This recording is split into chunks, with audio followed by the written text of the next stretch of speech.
بسم الله الرحمن الرحيم هل أتى على الإنسان حين من الدهر لم يكن شيئا مذكورا.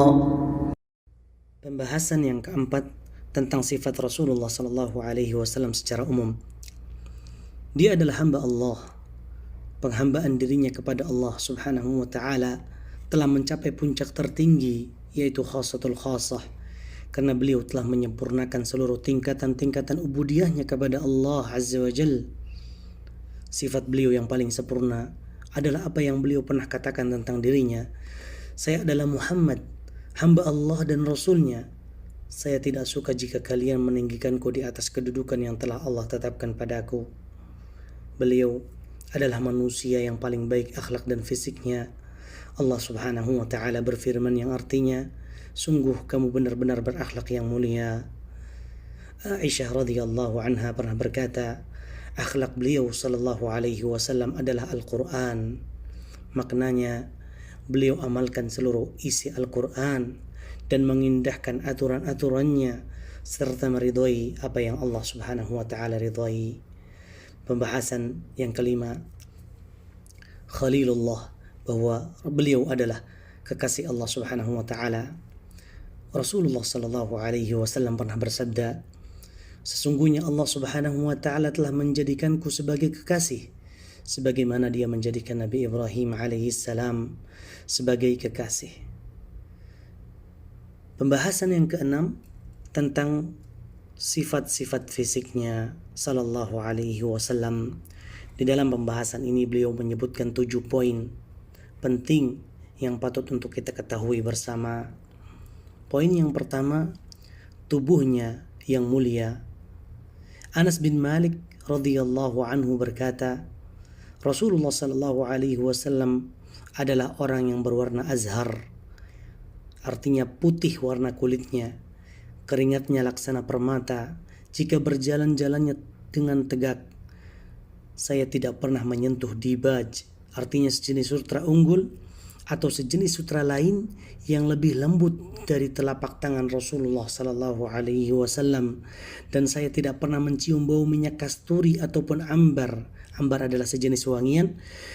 Kata Anas, aku tidak pernah mencium bau minyak kasturi ataupun ambar yang lebih harum daripada bau keringat Rasulullah sallallahu alaihi wasallam. Poin yang kedua, perawakannya. Al-Bara' bin Azib, seorang sahabat Nabi radhiyallahu anhuma, pernah berkata, Nabi sallallahu alaihi wasallam adalah seorang yang berbadan marbu', artinya sedang, tidak tinggi dan tidak pendek, dan berdada bidang. Jarak antara kedua bahunya cukup lebar. Beliau mempunyai rambut hingga menyentuh ujung telinganya. Aku pernah melihat beliau mengenakan baju merah, dan aku tidak pernah melihat sosok manusia yang lebih tampan dari beliau sallallahu alaihi wasallam. Poin yang ketiga, wajahnya. Ka'ab bin Malik radhiyallahu anhu pernah berkata, ketika aku memberi salam kepada Rasulullah sallallahu alaihi wasallam, wajah beliau bersinar karena sangat gembira, dan merupakan kebiasaan Rasulullah sallallahu alaihi wasallam di saat bergembira, wajahnya seakan bersinar bagaikan sinar rembulan, dan kami pun mengenali ciri kegembiraan itu dari wajah beliau. Al-Bara' bin Azib radhiyallahu anhuma pernah ditanya, apakah wajah Nabi sallallahu alaihi wasallam laksana pedang? Maksudnya lonjong. Kemudian beliau menjawab, tidak, akan tetapi wajah beliau laksana rembulan sallallahu alaihi wasallam. Poin yang keempat, rambutnya. Anas bin Malik radhiyallahu anhu pernah berkata, Nabi sallallahu alaihi wasallam adalah seseorang yang berlengan kekar. Aku tidak pernah melihat seorang pun menyerupainya. Sedangkan rambut Nabi sallallahu alaihi wasallam ikal, tidak terlalu lurus dan tidak pula keriting. Poin yang kelima, matanya. Jabir bin Samurah radhiyallahu anhu berkata, Rasulullah sallallahu alaihi wasallam itu bermulut dhari', maksudnya lebar dan tidak kecil. Bermata ashkal, maksudnya indah, terdapat warna merah muda di bagian putih matanya, dan bertumit manhus, Maksudnya tumitnya tidak berdaging. 6. Poin yang ke-6, keringatnya sallallahu alaihi wasallam.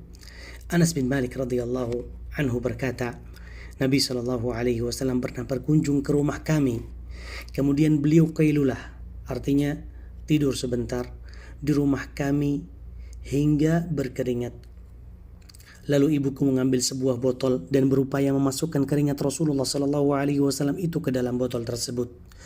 Tiba-tiba Rasulullah sallallahu alaihi wasallam pun terbangun sambil berkata kepada ibuku, "Hai Ummu Sulaim, apa yang kamu lakukan?" Ibuku menjawab, "Kami hanya mengambil keringatmu untuk kami jadikan wewangian kami, dan keringat beliau merupakan salah satu wewangian yang paling harum wanginya." Poin ke-7, stempel kenabian Nabi Muhammad sallallahu alaihi wasallam. Beliau memiliki stempel kenabian di antara kedua bahunya, dan cap tersebut menonjol di tubuhnya bagaikan tahi lalat. Jabir bin Samurah radhiyallahu anhu berkata, "Aku melihat sebuah cap di bahunya kira-kira sebesar telur merpati.